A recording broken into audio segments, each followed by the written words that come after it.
Today on Townline Garage, we find a leaf blower for sale on the side of the road. Will it run? She smoke? What kind of motors it got? Do we spend more time working on it than raking? Stick around.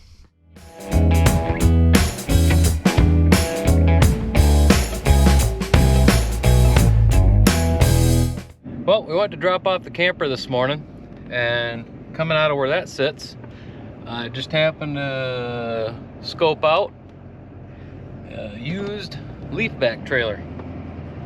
Looked like it was from 1995, so right up my alley.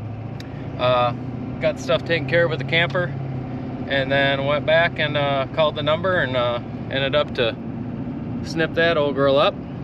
So it did fire up, makes a little bit of racket, but price is right. We don't have one yet, so it'll sure beat raking. Get her back to the house and see what we got. Take a gander at what we got here.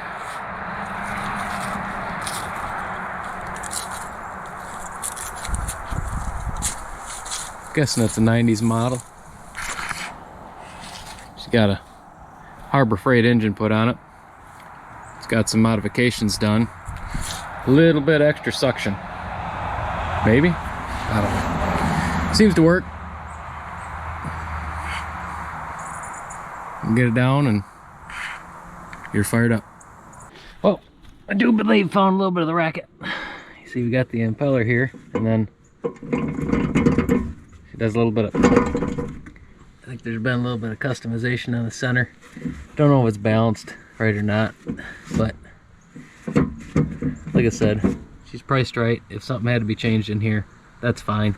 What I'm gonna do, see if I can find a spacer for this so that when you tighten that up, it doesn't do that. Well, we got the center bolt off here and figured out a little bit what was going on. There's a spacer in here that the bolt was actually bottoming out on. I can't speak to how this thing was engineered, but without getting any pressure up onto the flange, and it's just a kind of a slip fit onto that shaft, there's no way to hold that tight. So I'm gonna replace the standard washers with some hard washers and a new lock nut, and put some new Loctite on there, tighten her down, and see how that goes, because it does have a spacer on the shaft to square up to. So if I put pressure back against that spacer, I'm thinking it'll take a lot of rattling, shake and bang out of there.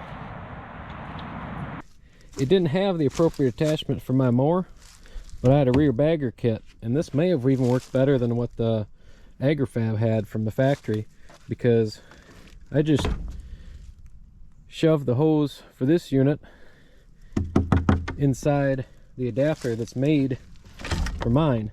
When I looked online, the Agri-Fab replacement pieces you have to cut to fit, so it actually worked out pretty good to use this attachment, because this was molded to fit my deck already.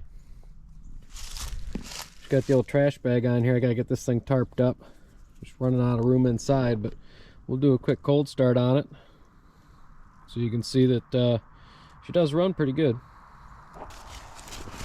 Oh, what do we got here? Yep, choke, gas on, yep. Fast, turtle, rabbit.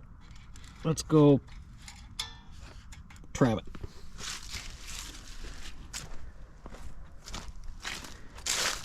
Turn her on. Oil, check. Yep. Yep.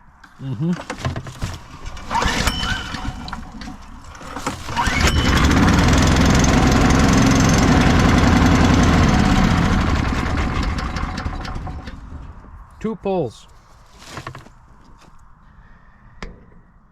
The folks at Harbor Freight had their thinking cap on when they named these motors. They knew that they were going to be put on a whole bunch of other equipment, so they called it the Predator. You know, it fits all the old models. You know, days get short after work in the fall, so whether you're under a vehicle or mowing the yard, a little headlamp come in handy. Lots of different shapes, brands, and sizes. This guy's got pretty big punch. She's rechargeable. So I got through about half the yard with this thing. And that's why I didn't get too much footage of the leaf sucker machine, is that it was getting pretty dark. I did about that much yard in about an hour, which is about twice as long as what it would have usually took to cut it. But I was cutting through leaves from those two big maples and whatever else blew around here, plus tall wet grass, so can't really complain. Looking at about 4 trailer loads we churned through. Did a lot of it at dusk after work, so didn't get the footage I wanted of this thing working, but it works real well. You gotta slow the mower down, but it sure beats raking. Something I figured out, this thing will hold a lot more leaves than what you'd expect, because it's getting mulched up, and as you're driving around she gets, you know, all shook up. Had to get a pitchfork to get her all cleaned out. It's getting to be winter time now. I'm going to come in here and get the rest of them leaves out of there and give her a little squirt of WD-40 anywhere else where there's any bare metal on this thing as well. Boy, the bumpy bumps are just loud on the road today. Golly. I'm going to zoom in on the power plant. 212 cc's, looks like. What I'm going to do, I'm going to pop off the spark plug. Get the sticks out of there first, I suppose, eh? Yep. We'll pull the plug out and drizzle just a little bit of whatever the lowest quart of oil we got on the shelf. Leave the plug out, roll it over slow like, and then we'll put the plug back in just to kind of coat those walls, the cylinder, just to coat them cylinder walls with a little bit of oil for the year. We already did run some stable. We are running ethanol free fuel in this. Whatever small engine you got, it's worth the extra couple bucks to get ethanol free fuel. Otherwise you're going to spend more time playing with the carburetor than you will mowing your grass or whatever else you're supposed to be doing. Here's a tip if you run out of storage inside or in the backyard or in the side yard for that matter when it comes holiday season. Get yourself some pallets. They're usually free. They'll get you up off the ground. Find an old board to keep your tongue up off the ground or whatever else. Just get her up out of the dirt. You know, them Harbor Freight green tarps, if you found some red tape and a big old bow, you could throw that in the front yard. Part of your holiday decorations.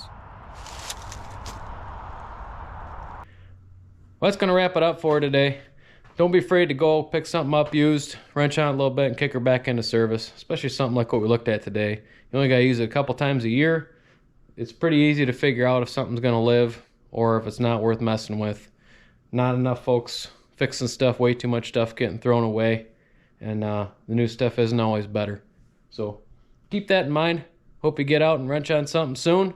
Till next time, keep it between the ditches. Adios.